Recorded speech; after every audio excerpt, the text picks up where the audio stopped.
All right, next up is Brie Martineau. Or Tony Tatro. I don't know. Who's racing over here first? Looks like Brie's on her way, so we'll have a women's lacrosse conversation on the Yellow Jacket Roadshow. What's going on? Nothing much. How are you? I'm great. It's good to see you. Yeah, you too. I am anxious to have a fun conversation here because you have a unique perspective of being still a fairly recent alum. Yes. Who's gone out into the real world. Yes. And said, I like it enough in Berea. I want to come back. Yeah. So before we dive into some of that, give me an idea on how the season's going based on where you guys kind of hoped you'd be preseason, record or not. Where did you think you'd be, and how's the season going compared to those expectations? Yeah, absolutely. I would say so far, we've had some highs and lows throughout the season, which obviously, that's what non-conference is for. We've seen some teams that are very competitive and, have pushed us to our limits, but also, fallen back and had some confidence boosters with some of the teams that have a lot of likability to us, but we've able to capitalize and play our game of what we know. So I would say, in summary with that, not too bad of a record, but, we'd hope for, more of a winning record heading into conference. But I do think, everything happens for a reason. We've been able to learn from a lot of the losses that we've had throughout the season so far. And heading into conference, I think we have some great momentum. We've had some injuries in our earlier part of the season, but we're starting to get those bodies back. And, the girls are juiced and, ready to go and see where things go for the rest of conference play. I'll tell you, the last couple of weeks, you've won 2 of your last 3. A really nice, tough win against, frankly, a very good Calvin team. I know the score against Kenyon doesn't look good, but I was impressed with the way you guys essentially said after the first quarter, forget about it, doesn't matter. Let's just figure out a way to go out and play and reset. And from that point on, you won the game. You outscored them 8-7 the rest of the way. And, gosh, Saturday against Muskingum was probably your best performance of the year. Yeah. I was going to say definitely to open up conference play. It was huge for us to, come out and play the way that we did. I do think that there was definitely some learning opportunities that came from that game as well, obviously, just since we are going to see, some very competitive teams throughout the conference. I mean, this is the best Muskie team we've seen in the last couple of years. So, the teams are only getting better. So competition's obviously getting a little bit tougher. But again, for us, it keeps us moving and able to develop in the ways that we need to. So we can hopefully end up on top at the end of the season. But that'd be awesome. You're trying to peak at the right time of year for sure. Yeah. For folks that don't know, the Yellow Jackets schedule the rest of the way includes a few home games on Saturday, April 1st. They've got the Otterbein Cardinals coming to town. Jackets are home against Ohio Northern on Wednesday night, April 19th. And then they'll wrap up the regular season schedule at home on Wednesday, the 26th of April, against the Mount Union Purple Raiders. In between now and then, trips on Wednesday to John Carroll, a non-conference game at Oberlin, and the team will also play at Capital and at Marietta. So, what is that, 8 games left? 7 games left in the regular season. Yeah. Obviously, the one that's coming up on Wednesday is the one you always circle, right? It's the rivalry game. Oh, yeah, crosstown rival, always a big one. Yeah, so give me an idea when you think back on the rivalry, fun moments, hopefully, that you can reflect on from your time as a player and as a coach. I was going to say, this is always the game of the season where it's like, we got to show it, we got to prove it. It's always, our top competition, being right down the road from us. It's anybody's ball game. I think, still we are going to highly compete with John Carroll. But again, I feel like, the biggest takeaway is it is a fun game at the end of the day. We're all playing and competing for, the win, but it's definitely one that we look forward to. So looking forward to Wednesday night for sure. Let's turn the attention inwardly to you, maybe more than the team for a second. Yeah. What did you learn the last couple of years as a coach, coaching at the high school level, that now you feel like, hey, I'm ready to go be on a collegiate staff? I was going to say, throughout my coaching career, I started off, pretty younger. So, pre me getting my high school gig the last 2 years and now, coaching collegiately. As soon as I graduated high school, I was like, I want to get into coaching. I've always been a part of lacrosse being the ever-growing game, especially Northeast Ohio. where it wasn't super popular when I first started. So I was a lot of firsts. So to be able to, grow my coaching resume, it's always something that's been in my back pocket.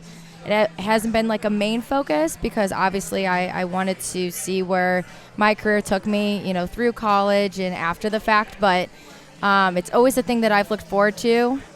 Even after graduating, I got into sales, and I was like, I had really good momentum. I was enjoying it, but I also was coaching high school, and I was like, you know what? I'm enjoying my high school practices versus my 8 to 5.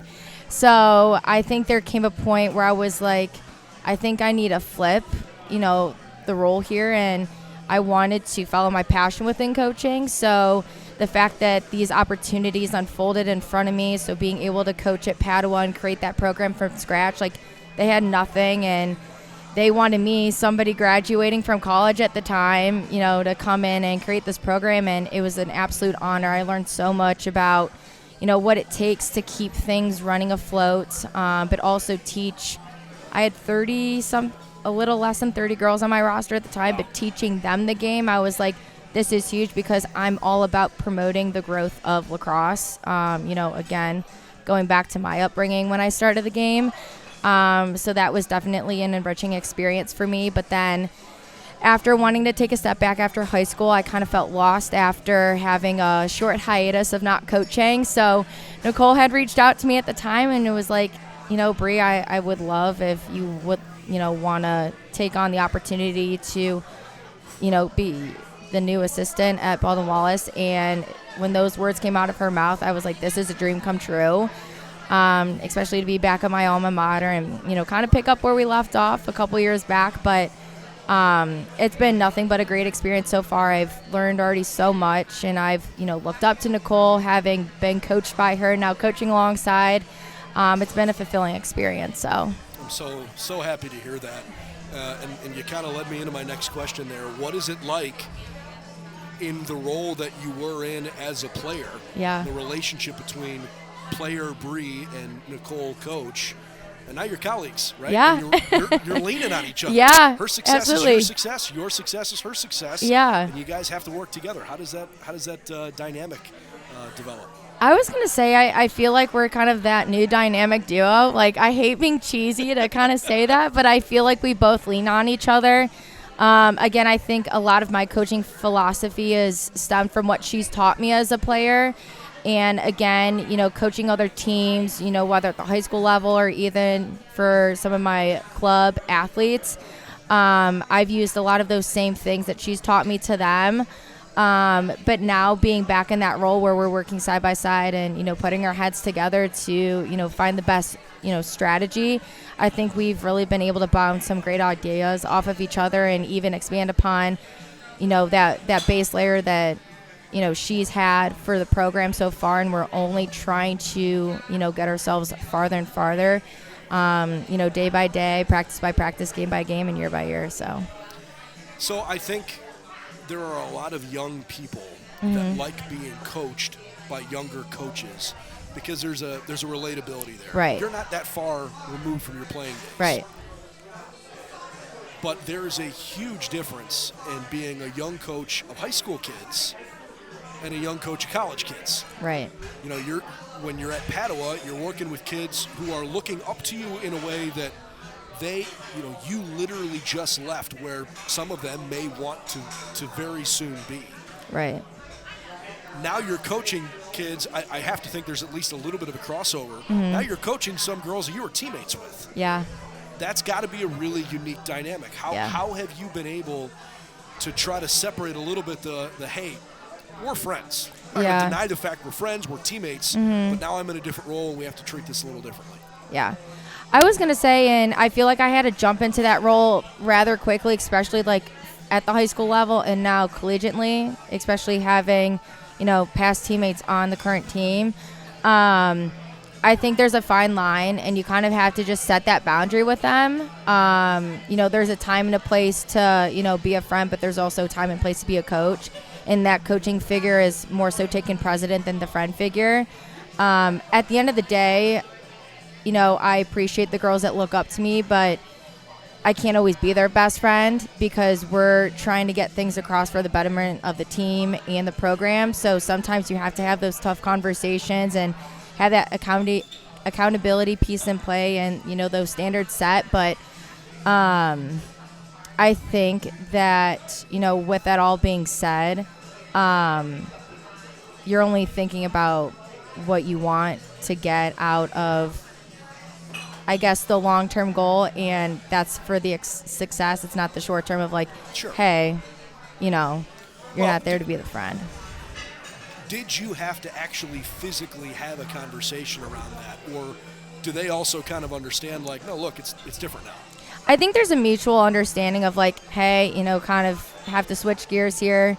Can't really cross that same path as we did, a couple years back. So I think they're in complete understanding of that. So it definitely has helped, made that transition a little bit easier.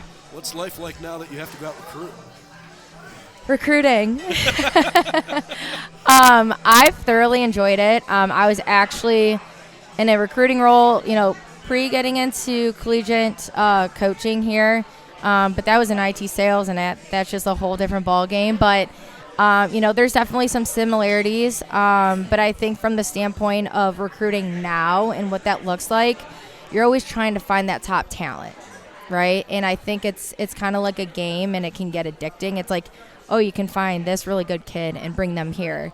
And it kind of just keeps on going. But I think the biggest thing that you have to think about with recruiting too is like the selling feature of the school, right? It's like, it's not just the team and the program that you're trying to sell to these student athletes, because at the end of the day, like in life, there's a lot of big milestones that we all, obviously get to, and, college is one of them. Like it's a big asset, and it's something that you're going to be doing the next 4 years of your life. So if it's not the best fit, then, obviously you have to go in the other direction. But it's been cool to talk about the school, talk about the program and all those different things. And if things line up to the kid, it's like, hey, let's bring you here, and you get to have those conversations. So I think it's been really cool to see how things evolve and how from that moment they can then be a part of the team and the program, and you got to see them grow and develop into these young professionals, whether that's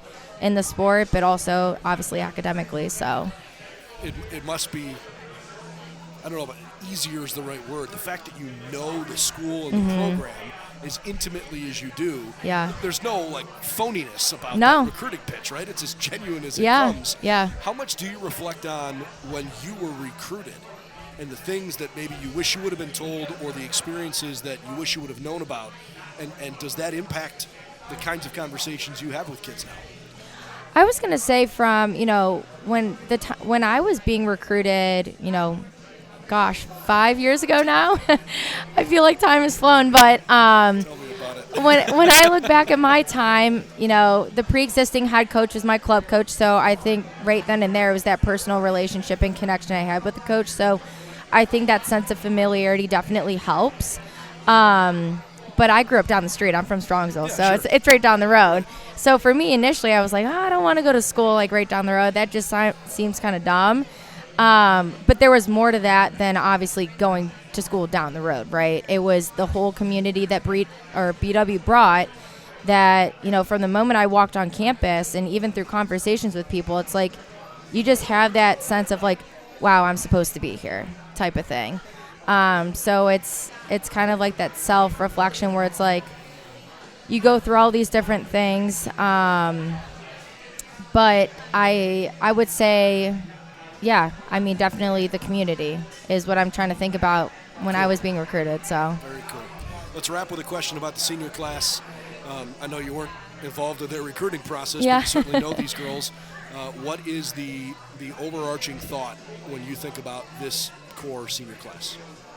Oh boy, I feel like still deep down I'm learning these girls through and through. But I would say that they are definitely some of the hardest workers in the room. I think that they know what they want, they know what they want to achieve, and they want to go after it. And I think that only transpires down to, that junior class, that sophomore class, and that freshman class. But I'm excited for this crew.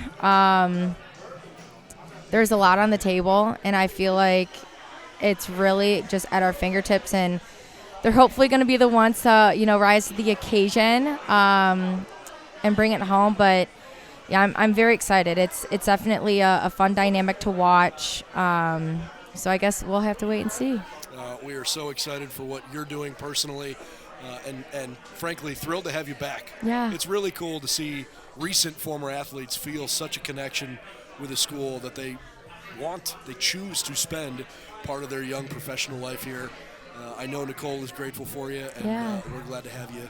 I hope it's a fun rest of the year. We'll follow you along the way. I'm hoping so, but thank you so much for your time. I appreciate it. Brie Martineau, young stud, coaching the Yellow Jacket ladies lacrosse team. We are glad to have you. Thanks for stopping by. Thank you. All right. Big thanks to Brie.